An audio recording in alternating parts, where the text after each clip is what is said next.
Welcome, I'm Gary Katz, and Mike Slogan is here with me. We're from the Katz Roadshow, and we are at the Plastpro booth today because Plastpro believes in better building practices. These doors are top-of-the-line fiberglass doors. In fact, we picked them as a Katz Roadshow sponsor because their doors are so innovative and they're so superior to anything else on the market, and I'm going to show you why. Every single Plastpro door has a composite bottom rail, a composite top rail, and composite stiles. There's no wood in these bottom rails, top rails, and stiles. Having a composite top rail and bottom rail and stiles means you don't have to worry about insect infestation. You don't have to worry about moisture problems. They're not going to check. They're not going to crack. They're not going to split. These rails and stiles are going to last forever. That's one of the real advantages of a Plastpro door.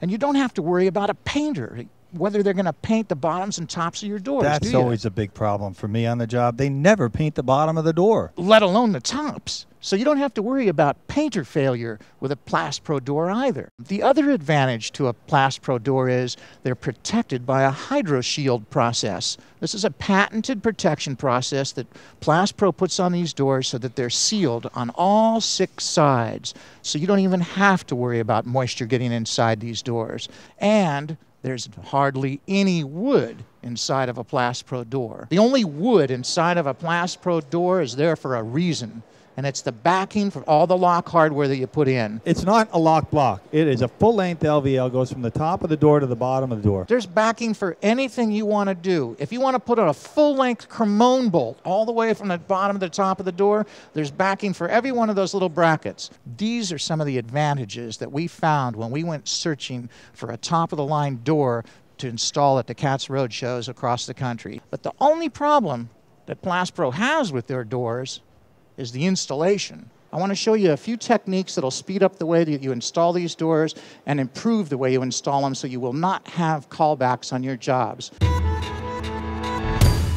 The first thing you need to do when you're installing a door is to check the opening. We want to make sure that the wall is in the same plane, and the only way we can do that is to check for cross-leg. And a quick, easy way to do that is put 4 screws, one on each corner of the door, and take a string.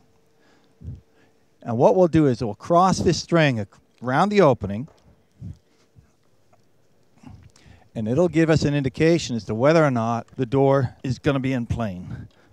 And what I'm looking for as the strings come together is I want these strings just to touch. If there's a 1/2-inch gap in here, it's not flat, it's cross-legged. That's going to be an installation problem. And there are things you can do. Oh, sure. I mean, there's solutions. Right now, at this point, you can take a single jack or a little sledgehammer. You can come back over here and smack the bottom of the wall one or the other and bring these walls up until this string is dead on touching. And now you don't have a cross-legged wall. And this happens all the time with interior walls. Even an exterior door, you can move around a little bit and clean it up before you bring the jamb to the opening. Our door opening looks really good here. Next thing we need to do is prepare the opening. We've got to make sure it's ready for this door. And the most important thing is down the bottom at the sill here. If it's not level and our foundation is off, we're going to fight this all the way. And this one looks really good. It's nice and level, Gary. We're ready for this. And then the last step is to prepare the opening in width. Now remember, if the sill is out of level, you're going to want to probably cut one of the jamb legs off to make sure that when you put the jamb into the opening, it's level. You've got to do all that kind of work before you bring the jamb over to the opening. Framers frame these things from 2 inches to 2.5 inches over the size of the door. We want to make sure you can get your door in there, Gary. And then what happens is you end up with a rough opening that's 2 inches or 2.5 inches bigger than the door, and the trim carpenters come in and they take a big stack of shims and they stick it in that gap between the jamb and the framing. That's just baloney. That's not the way you install a door. These things will start to split, they'll move around, nothing will hold. The right way to do this is to put in solid shims. We cut our own. We take scrap plywood off the job sites and we rip it to 3.5 inches, and then we cross-cut it to 3.5 inches. So you can attach it to the trimmers in any direction you want. And these are the kind of blocks that make installing pre-fit doors go really fast. Sometimes you'll end up with a 1/4-inch shim at the top and a 3/4-inch shim at the bottom, or no shim at the bottom. That's why it's really important to have different thicknesses of plywood for all these blocks. Whatever it takes to get that opening plumb and to bring the width of the opening down to 1/8 of an inch over the size of the jamb. You want the jamb to just fit in the opening when you bring it over to the wall.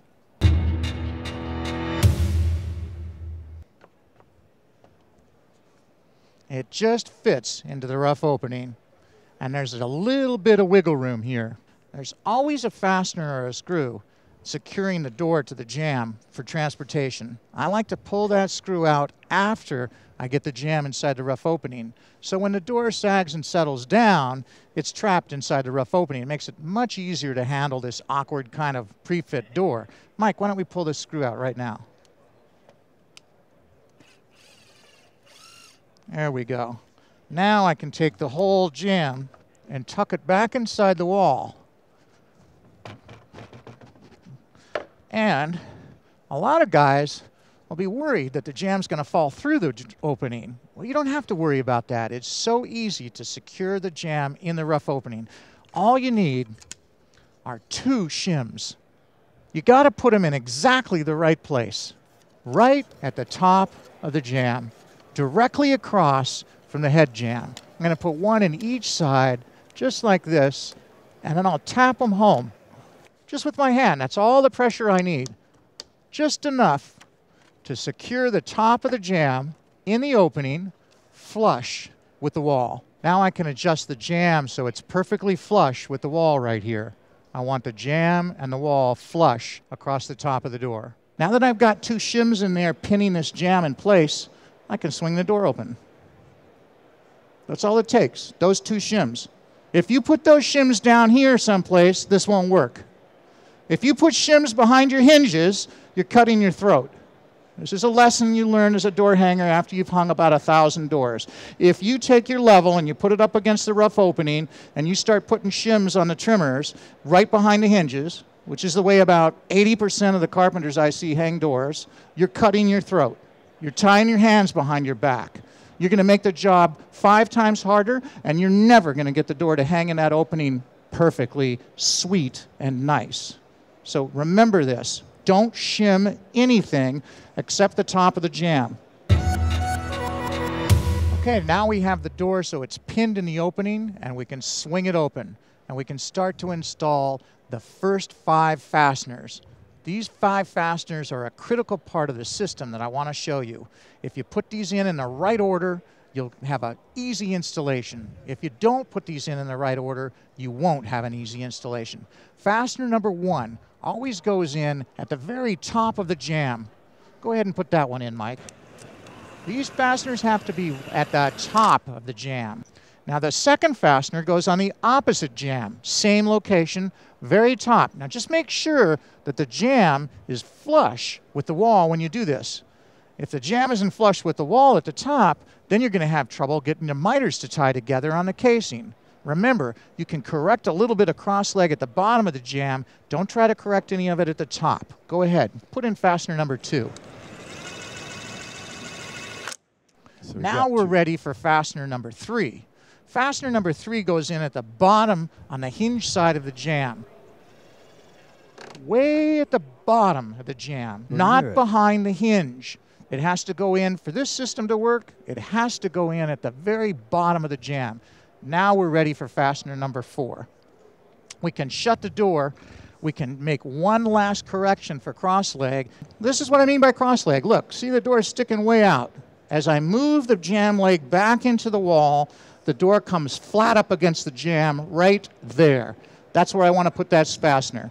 I just adjusted out any cross leg that was left in that wall, and I've got a nice flat situation now where the door comes up flat against that stop on that jamb. No warp. Now we've got the first 4 fasteners in, and we're ready to put in the 5th fastener, which is probably the most important one you want to install. Look at this. Almost every single door that you install is going to have a gap above the top hinge right here that's too big because the weight of the door sags down on that hinge, pulls the jamb a little bit, and you end up with a large hinge gap above the top hinge. And what that means is you'll end up with too tight of a gap on the strike side near the top of the door. You don't want that to happen. The only way you can adjust those gaps and get them down right is with the 5th fastener. The 5th fastener is the most critical one that you put in, and it goes right into the top hinge. You don't want to tighten that thing up too much. That's your adjustment screw. That's what's going to help you fix the hinge gap above the top hinge. Let me show you what I mean.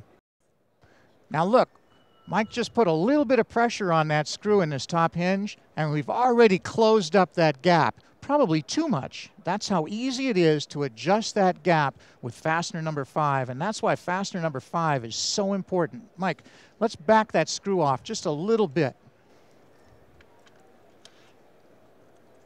That'll probably do it. This is one of the coolest tricks that pro door hangers know about, because you use that screw when you're installing a door to adjust that hinge gap, but you can use that screw a year from now. Let's say you come to the job 6 months later and the house is settled and the door's starting to rub right here. You can tighten that screw up anytime you want, as long as you don't put a shim behind that hinge. So once again, it's not smart to put shims behind hinges. And I know, this goes against the grain, doesn't it? Every carpenter shims behind their hinges, and every carpenter is tying their hands behind their back when they do it. There's one more area hinge gap that's problematic with a door, and that's the gap at the bottom, right down here, below the bottom hinge. And there's only one way to fix and adjust that gap too, and it's all done with one shim. But you got to put the shim in exactly the right place. Now watch what happens here. As I put this shim in between the jamb and the stud, I can push the jamb at this point and open up this gap. Watch it open. It gets bigger and bigger. It gets smaller and smaller. The only reason I'm able to do this so easily is because of fasteners 1 through 4. They're at the very bottom of the jamb, and it allows me to move the jamb at the point that it needs to be moved at the most, right above the bottom hinge. And this is something I see finish guys struggle with. They drive nails, they put shims way down here, they try everything they possibly can, but this doesn't work unless fastener number 3 and fastener number 4, the two that went through the jamb, are at the very bottom of the jamb. If you put those fasteners up in here, this does not work. This is why what I'm showing you here is like, boy, you know, like this is it. This is the answer to hanging pre-hung doors the simple, smart way. Because at this point now, you're ready to do all the silly stuff.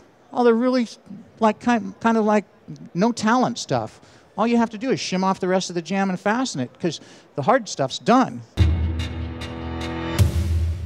At this point, you want to know that you're installing a PF jamb. This is a polyfiber jamb. This is Plastpro's jamb and door. They go together. The really neat thing about this jamb is it's not wood. It looks like wood. It looks like a mahogany jamb, but it's not. It's a polyfiber jamb that's made out of wood resin and wood dust and PVC.